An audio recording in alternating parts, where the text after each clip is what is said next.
오늘 우리에게 주시는 하나님의 말씀은 창세기 12장 6절에서 9절까지 말씀입니다. 한 절씩 교독하겠습니다. 아브라함이 그 땅을 지나 세겜 땅 모래 상수리 나무에 이르니 그때에 가나안 사람이 그 땅에 거주하였더라. 여호와께서 아브라함에게 나타나 이르시되 내가 이 땅을 내 자손에게 주리라 하신지라. 자기에게 나타나신 여호와께 그가 그곳에서 제단을 쌓고 거기서 베델 동쪽 산으로 옮겨 장막을 치니 서쪽은 베델이요 동쪽은 아이라. 그가 그곳에서 여호와께 제단을 쌓고 여호와의 이름을 부르더니 점점 남방으로 옮겨갔더라. 아멘. 이 시간에 계속해서 창세기 12장의 말씀을 나눕니다. 감사로 쌓는 제단이라는 제목입니다. 여러분, 사람은요 눈을 가리면 제대로 걷지를 못합니다. 너무 당연한 얘기죠. 제가 얘기를 들으니까 사람이요 눈을 감고 이렇게 걸어가게 되면 한 20m 정도를 가게 되면 한 4m 정도를 빗나간대요. 무슨 얘기인지 아시겠죠? 그러니까 그렇게 눈을 가리고 한 100m 정도를 걸어가게 되면 나는 똑바로 가고 있다라고 생각을 하는데 실제로는 이렇게 계속 원을 그리면서 걸어가게 된다 하는 그런 이야기입니다. 바로 이 현상을 뭐라고 그러냐면 윤형방황이라고 이야기를 한대요. 그렇기 때문에 눈을 가리고 그나마 똑바로 걸어가고자 하면 어떻게 해야 되느냐? 한 30보 정도 걸어간 다음에 잠시 멈추는 거예요.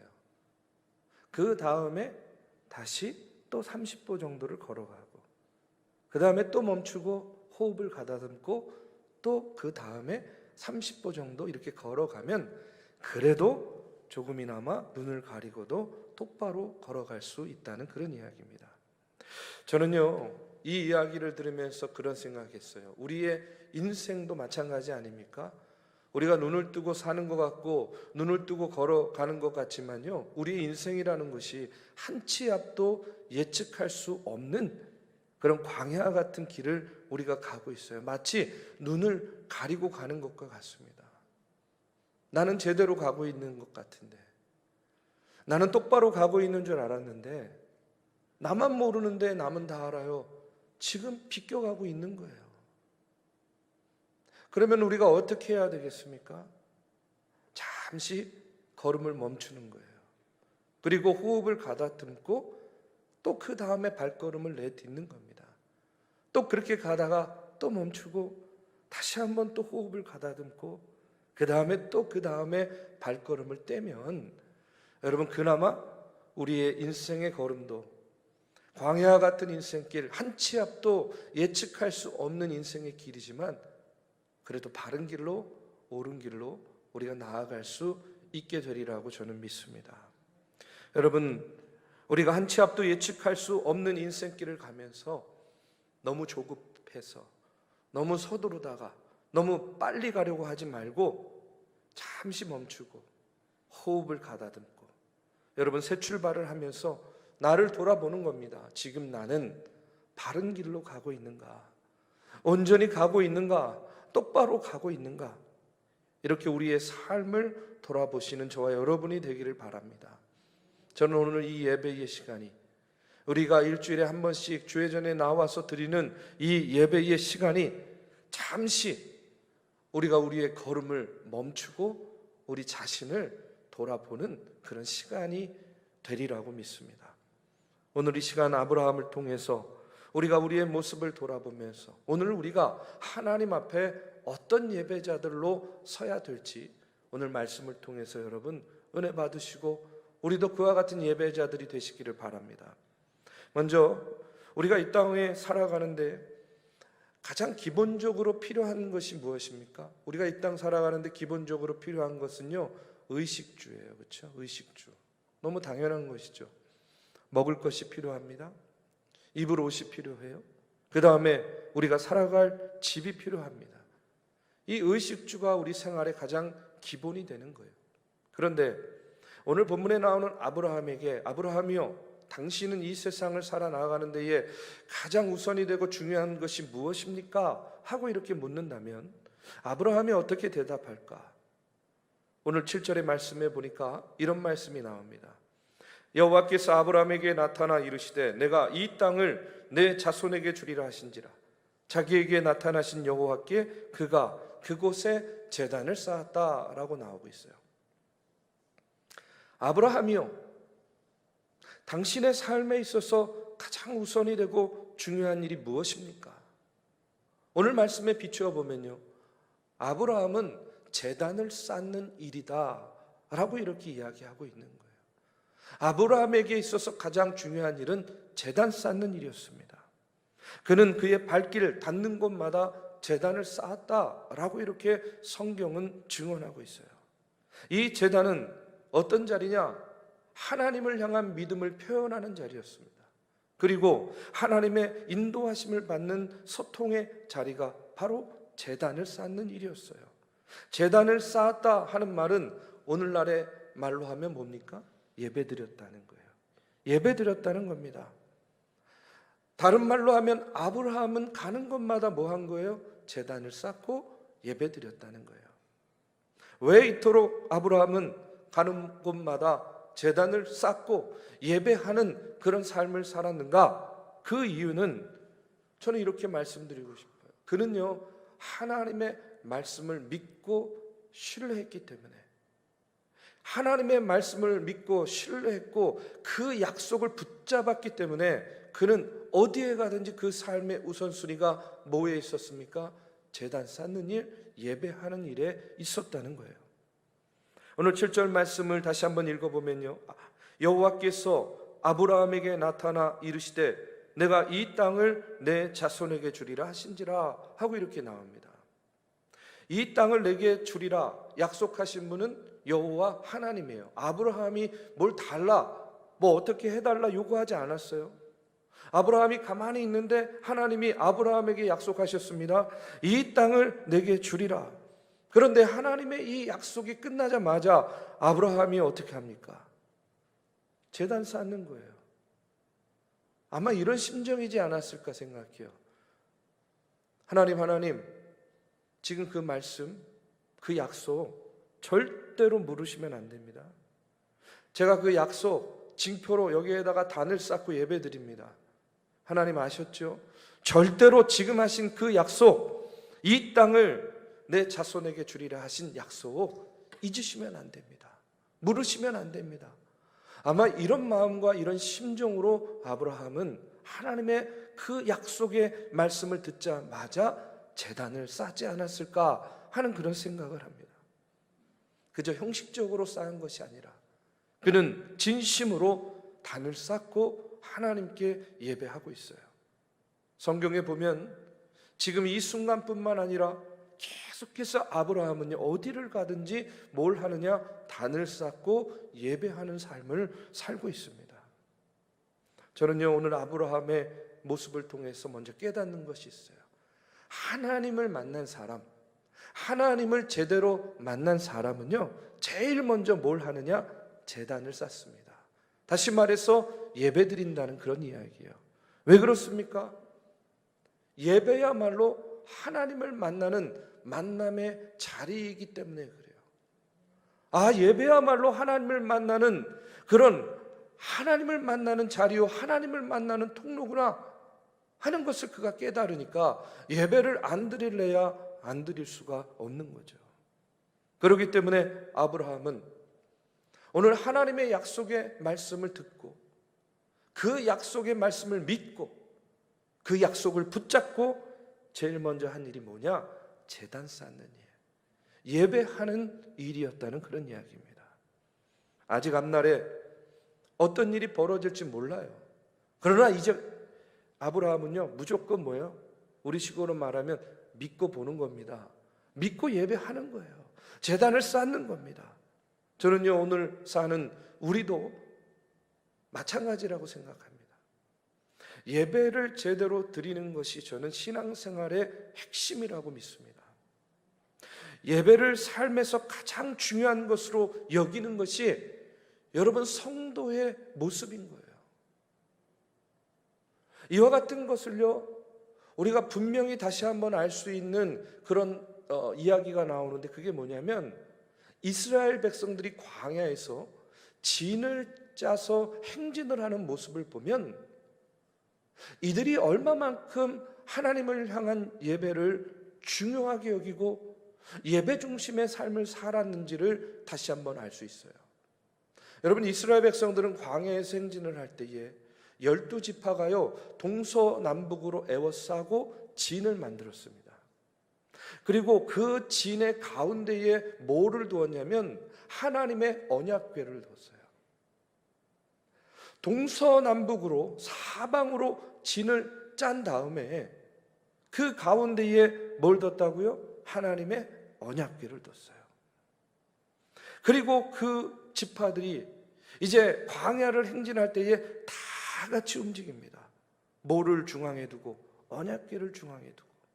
언약궤를 중앙에 두고 행진하는 이유는 뭐냐면 이스라엘 백성들에게는요 무엇보다 하나님이 중심이라는 거예요. 하나님께 예배하는 삶이 중요했기 때문이라는 것을 보여주고 있습니다. 이유가 뭐냐면 언약궤가 여러분 동서남북 사방의 중심에 있으니까 어느 지파든지요 늘 언제나 하나님의 언약궤를 보고 싶으면 중앙을 보면 되는 거예요. 그 진의 중앙을 보면 항상 뭐가 있어요? 그 중심에 하나님의 언약궤가 있는 겁니다. 항상 예배드릴 수 있는 곳, 항상 예배드릴 수 있는 진, 이것이 바로 이스라엘의 진의 모습이었다는 거예요. 언약궤가 출발하면 이스라엘 백성들도 모든 진이 다 같이 출발하는 거예요. 언약궤가 멈춰서면 모든 진이 다 멈췄습니다. 그리고 그 중앙에 있는 언약궤를 향해서 하나님께 예배하는 거예요. 생활의 중심도 예배였고 위치상의 중심도 여러분 이스라엘 백성들에게는 하나님을 향한 예배가 중심이었다 하는 것을 그들의 그 광야의 진을 봐도 분명히 알 수 있어요. 그렇기 때문에 저는요 이렇게 말씀드리고 싶습니다. 이스라엘 백성이 언약궤를 지킨 것이 아니라 저는 오히려 언약궤가 이스라엘 백성을 지켜줬다, 저는 그렇게 믿습니다. 다른 말로 하면 이스라엘 백성이 예배함으로 하나님을 지킨 것이 아니라 저는요 하나님을 향한 그들의 예배가 이스라엘 백성들을 그 광야 생활 동안 지켜준 것이라고 저는 믿어요. 우리도 마찬가지입니다. 우리가 예배를 드릴 때 저는요 예배가 우리를 지켜주는 거예요. 우리가 예배의 자리를 지키는 것 같지만 결국은 예배가 우리의 삶의 자리를 지켜주는 줄로 믿습니다. 그렇기 때문에 성도의 삶은 언제나 예배를 중심으로 이루어져야 되는 거예요. 그런데 오늘날 안타까운 것은 뭐냐면 이 예배의 중심이 흔들리고 있다는 겁니다. 예배가 삶의 중심이 되는 것이 아니라 나도 모르게 액세서리가 되었어요. 예배가 우선이 아니라 차선이 되어버렸습니다. 조그마한 어려움이 있으면요 너무나 쉽게 예배의 자리를 포기하는 경우를 보게 돼요. 예배에 나와서도 찬양과 말씀과 기도로 나 자신을 하나님 앞에 드리는 것이 아니라 늘 예배를 평가하기에 바쁩니다. 내가 듣고 싶은 말, 내가 듣기 좋은 말만 들으려고 해요. 여러분, 내가 듣고 싶은 말, 내가 듣기 좋은 말 들으면요 뭐라고 얘기하는지 아십니까? 은혜 받았다고 얘기해요. 여러분, 정말 은혜가 그런 겁니까? 복음이 내가 듣고 싶은 말이 복음입니까? 여러분, 성경을 한번 보십시오. 예수님이 이 땅에 오셔서 이스라엘 백성들에게 하신 말씀을 한번 여러분 보세요. 듣기 좋은 말이었을까요? 아니면 듣기 거북한 말이었을까요? 예수님의 말씀을 우리가 복음이라고 믿고 있지 않습니까? 그런데 예수님이 이 땅에서 선포하신 말씀이 듣기 좋은 말, 따르기 쉬운 말씀, 여러분 이런 걸까요? 제가 마태복음 5장에 나오는 말씀 몇 구절만 여러분에게 한번 들려드릴게요. 예수님이 하신 말씀입니다. 마태복음 5장 39절에서 42절에 나오는 말씀이에요. 나는 너희에게 이르노니 악한 자를 대적하지 말라. 누구든지 내 오른편 뺨을 치거든 왼편도 돌려대며 또 너를 고발하여 속옷을 가지고자 하는 자에게 겉옷까지 가지게 하고 또 누구든지 너를 억지로 오리를 가게 하거든 그 사람과 십리를 동행하고 내게 구하는 자에게 주며 내게 꾸고자 하는 자에게 거절하지 마라. 여러분 듣기 어떠세요? 불편하십니까? 아니면은 거북하십니까? 아니면 듣기 괜찮습니까? 심지어는요 뭐라고 이야기하냐면 마태복음 5장 44절에 보면 나는 너희에게 이르노니 너희 원수를 사랑하며 너희를 박해하는 자를 위해서 기도하래요. 극히 일부분의 말씀이지만 예수님의 이 복음의 말씀은요 저에게는 그래요. 여러분에게는 어떤지 모르지만 참 듣기 힘든 말이에요. 듣고 따르고 행하기가 어려운 말씀이에요.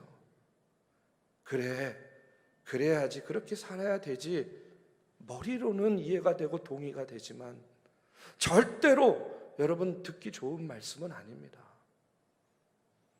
그런데 복음은요, 진리의 말씀은 내가 듣기 좋고 내가 원하는 말 속에 있는 것이 아님을 다시 한번 깨닫게 됩니다.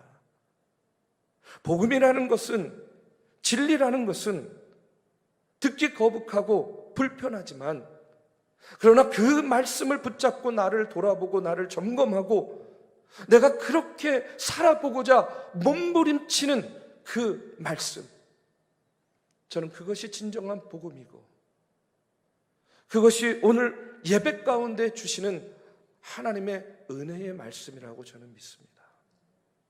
사랑하는 우리 믿음의 성도 여러분, 여러분의 삶의 중심에 예배가 있기를 간절히 바랍니다. 오늘 이 한 번의 예배가, 오늘 이 시간에 내 마음과 내 양심을 찌르는 한마디의 말씀이요, 어쩌면 일주일을, 아니면 오늘 우리의 삶의 평생을 좌우하는 그런 말씀이 될 수도 있다는 거예요. 아브라함과 같이 저는 우리가 어디를 가든 무엇을 하든 우리가 하나님의 말씀 가운데에 반응하고 그 말씀 가운데에 우리가 순종하며 늘 언제나 가장 먼저 제단을 쌓고 예배하는 하나님께서 기뻐 찾으시는 예배자들이 되시기를 주님의 이름으로 축복합니다.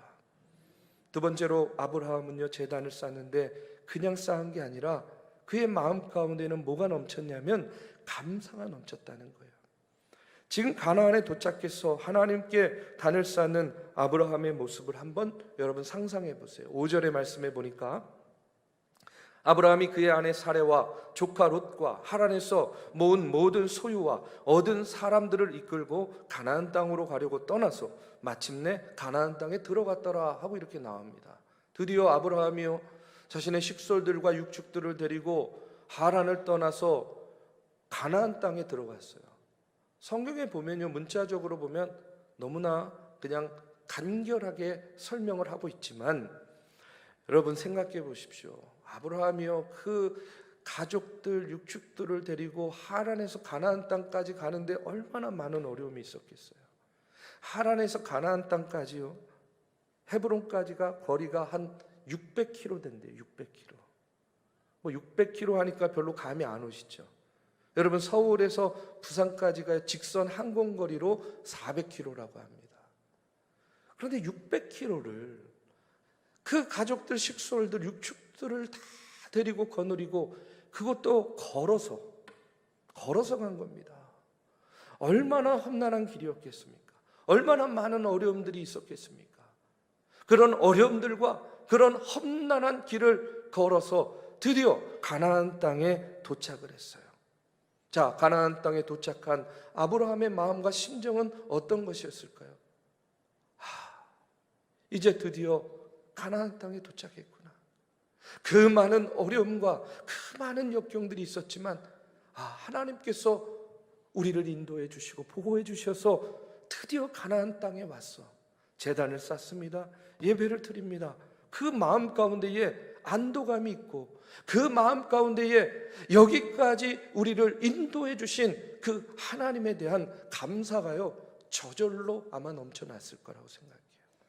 그렇기 때문에 아브라함은 지금 제단을 쌓고 예배하는데 그냥 예배하는 게 아니에요. 그의 마음 가운데는요 감사가 솟아나는 겁니다. 그렇기 때문에 감사의 단을 쌓는 거예요.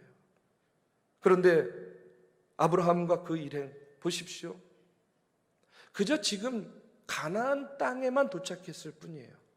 이게 무슨 얘기냐면 가나안 땅에 도착한 것이지 그 땅을 소유한 것은 아니라는 거예요.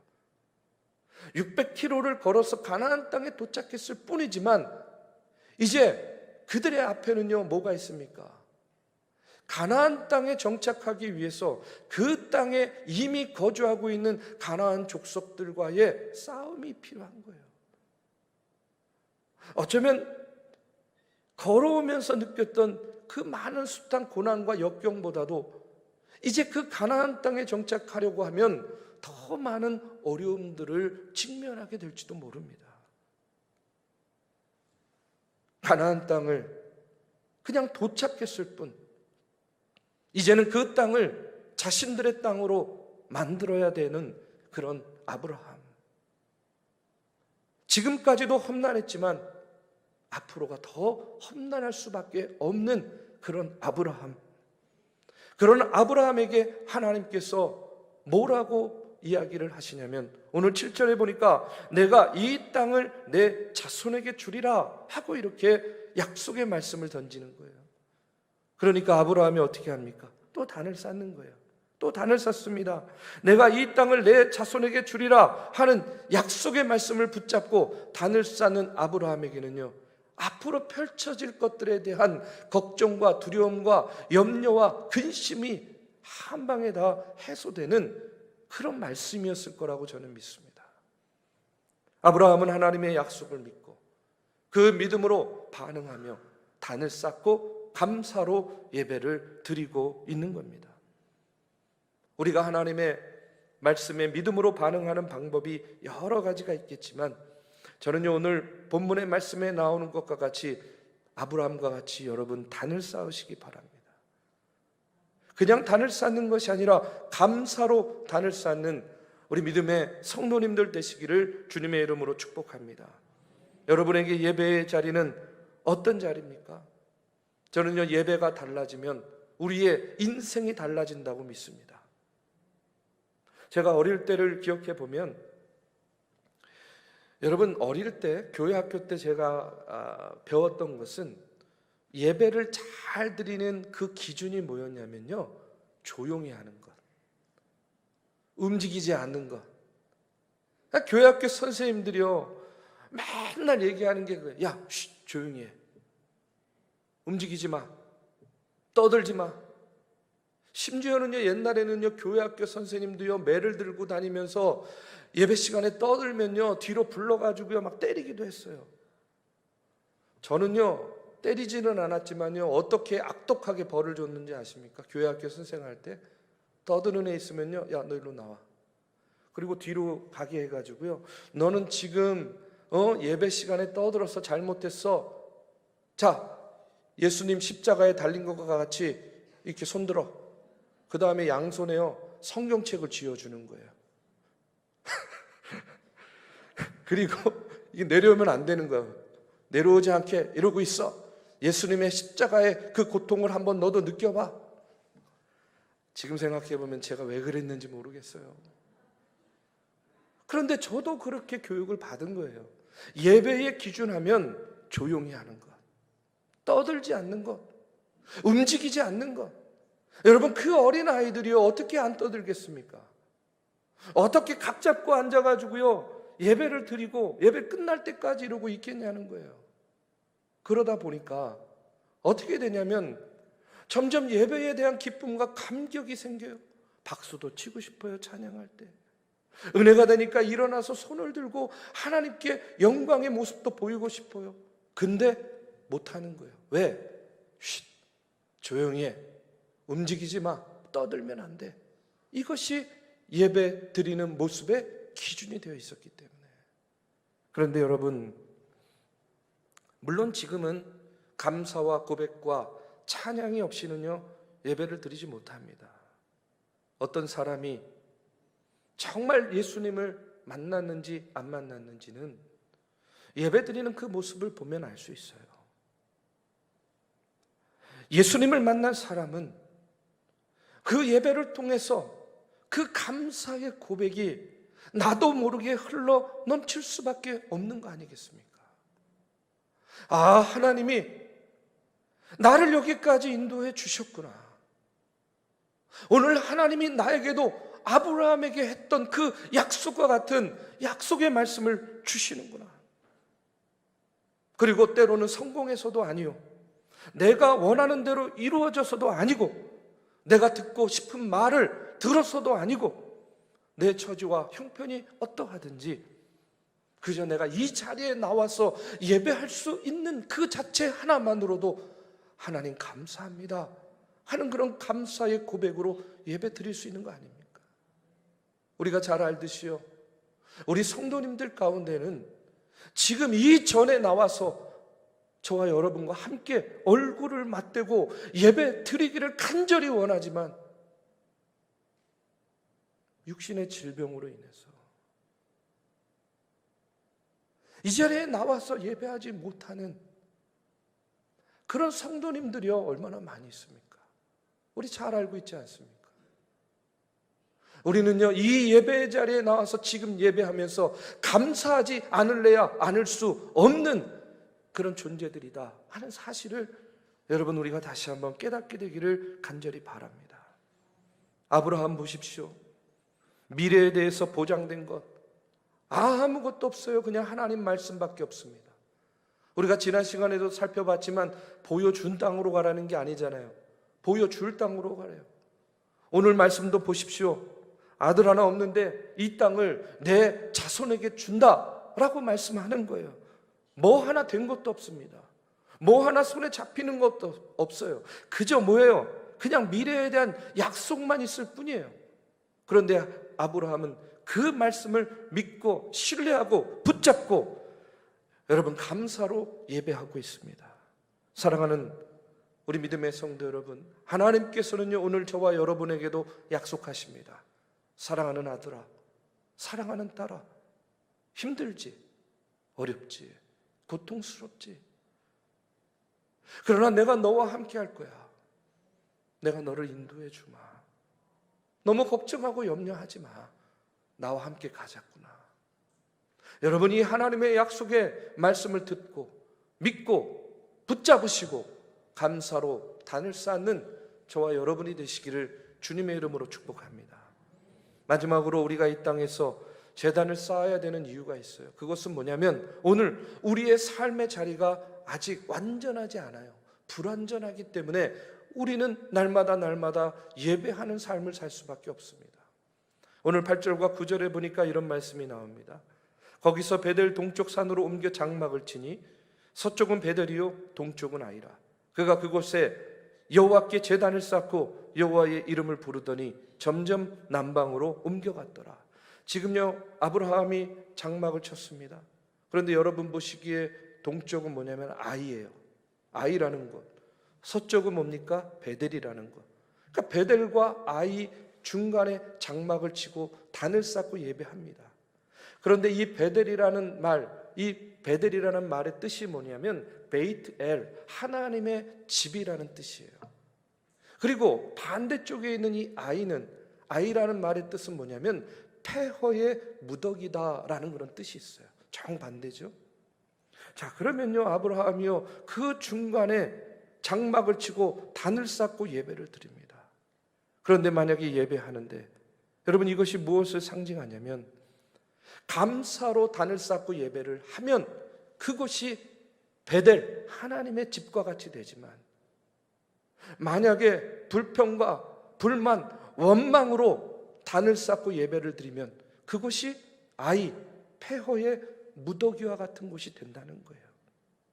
여러분 오늘 우리가 어떤 자세로 어떤 마음으로 어디를 바라보고 예배하느냐에 따라서 오늘 이 자리가 베델, 하나님의 집이 될 수도 있고, 오늘 이 자리가 아이, 폐허의 무더기와 같은 곳이 될 수도 있다는 사실입니다.